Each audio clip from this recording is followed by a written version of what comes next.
Okay, so let's talk about crypto. You've seen the headlines, right? The insane price swings, the talk about a whole new financial world. But what is really going on behind all that hype? Are we looking at the future of money, or is it something else entirely? Let's dig in and figure it out. And to start, let's just look at where we are right now. Because honestly, it looks a little bit like a joke. A very, very expensive joke. You've probably seen this face before, right? The Shiba Inu dog. For years, it was just a funny picture people shared online. You know, a meme. That's it. And this number? That's the market value of Dogecoin. It's a cryptocurrency that was literally created as a parody of Bitcoin, based on nothing more than that dog meme.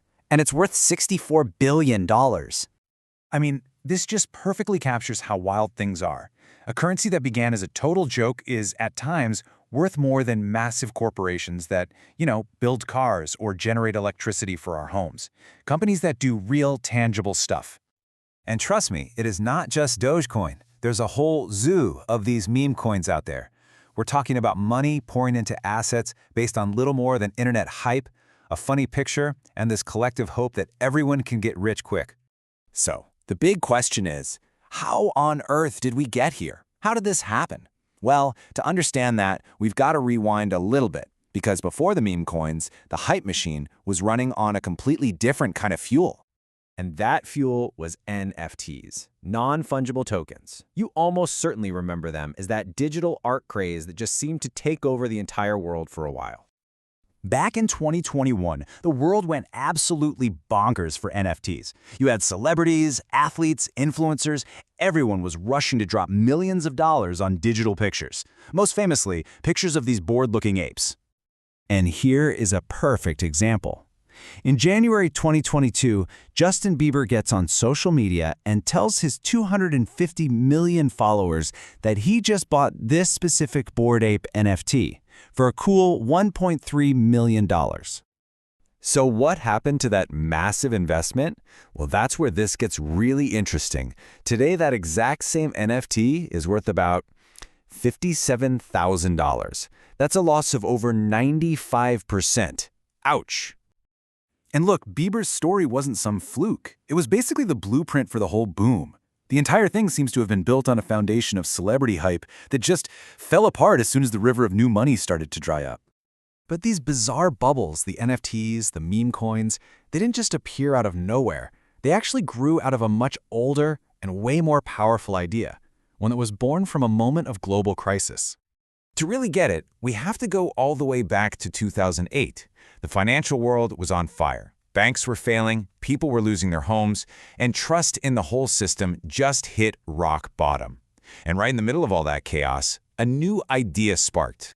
And this was Satoshi's vision, and it was truly radical.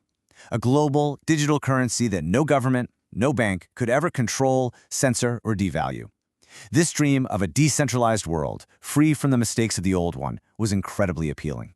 It attracted a lot of early believers. So, here's the crucial question. This whole revolutionary idea was supposed to replace our money. It was meant to be a better way to buy and sell things. So, why didn't that happen? Why aren't we all using Bitcoin to buy coffee today? Well, for starters, the tech itself just couldn't keep up. The Bitcoin network was and is incredibly slow. Trying to run a global payment system on it would be like trying to run all the world's internet traffic through a single dial-up modem. It just doesn't work. And then you've got the energy problem. The process that secures the whole network, which is called mining, uses a staggering amount of power. By 2021, Bitcoin was using more electricity than the entire country of Argentina. That's a massive environmental and practical issue. And finally, there was this fundamental economic glitch. Because the price of Bitcoin just kept going up, it created this powerful reason to just hold on to it, not spend it. Think about it. Why would you buy a pizza with money that could be worth twice as much next week? People started treating it like a stock, which is the exact opposite of what you need from a currency. Okay, so if Bitcoin failed as actual money, why did its price go to the moon? Well, to understand that, we need to look at a really controversial comparison, but one that might reveal how this market actually works. You've definitely heard of a Ponzi scheme. Bernie Madoff made it famous. The structure is actually pretty simple, and it all depends on one critical thing. You need a constant stream of new money coming in the door. So just watch how the money moves here. Early investors get paid with money from new investors. It looks like a profitable business from the outside, but no real value is ever created. It's just a transfer of cash from the people who get in late to the people who got in early. And now, look at this. It is an uncomfortably similar flowchart. For any speculative asset that doesn't actually produce anything on its own, the core mechanic is identical. The only way for anyone to make money is to sell their crypto to someone else for a higher price. The whole system needs a constant flow of new buyers to keep from collapsing. So, does that just mean the whole thing is one big scam? Well, it's a little more complicated than that. To really get the full picture, we have to make one last, really crucial distinction. See, the technology that powers all of this is called the blockchain, and at its core, it's just a secure, unchangeable database. It's a neutral tool. It's like a hammer. You can use a hammer to build a house, or you can use it to break a window. The problem isn't the hammer itself, it's that, so far, this particular tool has been used almost exclusively to create these speculative assets that need constant hype just to survive. Ultimately, maybe this whole crypto roller coaster says less about the future of technology and more about, well, us. It reflects a world where a lot of people feel like the traditional ways of building wealth just aren't working for them anymore.